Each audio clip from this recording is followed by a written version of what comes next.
തിരഞ്ഞെടുപ്പ് അടുക്കുന്നതോടെ കൂടുതൽ പേർ ബിജെപിയിലേക്ക് എത്തുമെന്ന് പത്മജ വേണുഗോപാൽ. ബിജെപി അംഗത്വം സ്വീകരിച്ചതിന് ശേഷം ആദ്യമായി മുരളി മന്ദിരത്തിലെത്തിയപ്പോഴാണ് അവർ ഇക്കാര്യം പറഞ്ഞത്. തൃശൂരിൽ സുരേഷ് ഗോപി തന്നെ വിജയിക്കുമെന്നും കെ മുരളീധരനടക്കം ബിജെപിയിലേക്ക് എത്തേണ്ടി വരുമെന്നും പത്മജ പറഞ്ഞു. തൃശൂരിൽ എത്തിയ പത്മജയ്ക്ക് വൻ സ്വീകരണമാണ് ബിജെപി ജില്ലാ നേതൃത്വം നൽകിയത്.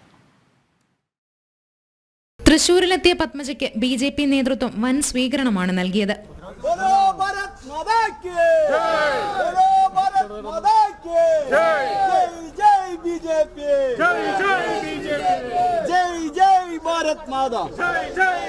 കോൺഗ്രസിനെതിരെ രൂക്ഷമായ വിമർശനമാണ് പത്മജ ഉന്നയിച്ചത്. ചന്ദനക്കുറി തൊടാൻ പോലും പാർട്ടി വിലക്ക് ഏർപ്പെടുത്തി. പിന്നീട് താൻ ചന്ദനക്കുറി തൊട്ടിട്ടില്ലെന്നും കോൺഗ്രസിന്റെ മതേതരത്വം അവരുടെ ആവശ്യങ്ങൾക്കനുസരിച്ചായിരുന്നുവെന്നും പത്മജ പ്രതികരിച്ചു. ഞാനൊരു 2-3 ദിവസം അടുപ്പിച്ച് പോയപ്പോൾ ഇവരൊക്കെ തന്നെ, ഇവിടെ ഒരു കോക്കസ് ഉണ്ടല്ലോ, അവരൊക്കെ തന്നെ എന്നിട്ട് പറഞ്ഞു ഞാൻ ഭയങ്കര വർഗീയവാദിയാണ്, ഞാൻ എപ്പോഴും ചന്ദനക്കുറി ഇട്ട് നടക്കണു, അച്ഛൻ അങ്ങനെ ഇട്ട് നടന്നിരുന്നില്ലല്ലോ എന്നൊക്കെ. അതുകൊണ്ട് ഞാൻ ചന്ദനക്കുറി നിർത്തി.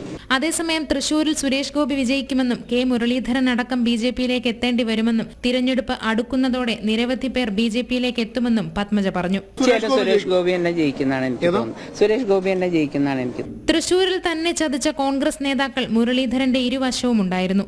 തന്റെ അമ്മയ്ക്കെതിരായ പരാമർശത്തിൽ മുരളീധരൻ പ്രതികരിക്കാത്തത് വേദനയുണ്ടാക്കിയെന്നും പത്മജ പറഞ്ഞു. എനിക്ക് ഒറ്റ സങ്കടം മാത്രമേ ഉള്ളൂ, എന്നെ തോൽപ്പിക്കാൻ നിന്നേല് 2-3 പേര് മുരളിയേട്ടന്റെ ജീപ്പിന്റെ കൂടെ അപ്പുറം ഇപ്പുറം നിൽക്കുന്നുണ്ട്. അതാരാ നിങ്ങൾ കണ്ടുപിടിച്ചത്? അതായത് അതിൽ മാത്രമാണ് എനിക്ക് മുരളിയേട്ടനോടുള്ള വിഷമം. എൻ്റെ അമ്മയല്ലേ മുരളിയേട്ടൻ്റെ അമ്മ അല്ലേ? അപ്പോൾ സ്വന്തം അമ്മേനെ പറ്റി പറയുമ്പോൾ ബാക്കിയൊക്കെ പോട്ടെ, പെങ്ങളെ പറ്റി പറഞ്ഞ് ഞാൻ ജീവിച്ചിരിക്കുന്ന ഒരാളാണ്. സ്വന്തം അമ്മേനെ മോശമാക്കുന്ന രീതിയിൽ ഒരാൾ പറഞ്ഞപ്പോൾ അതിനെ സപ്പോർട്ട് ചെയ്ത് മുരളിയേട്ടൻ സംസാരിച്ചപ്പോഴാണ് എനിക്ക് ആകെ മുരളിയേട്ടനൊരു വിഷമം തോന്നിയത്. അത് ചെയ്യാൻ പാടില്ല.